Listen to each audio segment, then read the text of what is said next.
Francisco Goya is an interesting personality, a really interesting artist to look at. There are issues in his personal life that will come out on the canvas. He's really one of the first artists that's going to be expressing himself through the art, rather than worrying about a commission or a patron that he's working for. But we'll get to that.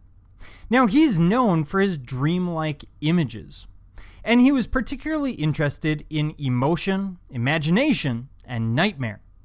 He began as a neoclassical artist, but will quickly dismiss the ideas of neoclassicism, turning towards romanticism. And we're going to start with one of his neoclassical pieces, or more neoclassical pieces, The Family of Charles IV. Now, Goya was the painter to the king when he created a very neoclassical form of the royal family. So we're looking at the royal family. This is the sort of thing that's quite common, and he's a great admirer of Velázquez. Of course, his painting of the family of Charles IV looks an awful lot like Las Meninas. We see the artist depicted behind the canvas here, almost as a member of the royal family.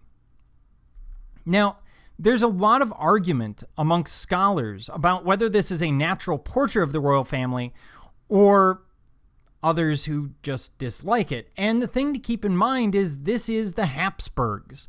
So there's a lot of problems with the Habsburgs. They like to keep their line pure in the sense that, well, they haven't found a family member that they didn't find attractive, if you catch my drift.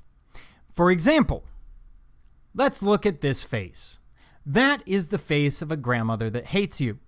But we still see it in the portrait. And it's kind of interesting because typically you would want to really idealize the form of the people. What Goya is trying to do is capture who they are. And does that to some degree here.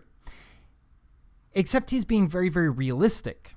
Now, he won't continue as court painter forever. He will do his own thing. And this piece, if we were to compare it, for example, to David's Coronation of Napoleon, is, well, rather simple. Even the features are rather simple on the figures. We see eyes, nose, and mouth, but the mouth is nothing more in most cases than a line. We don't see a lot of lips, a lot of facial detail. It's a very different portrait.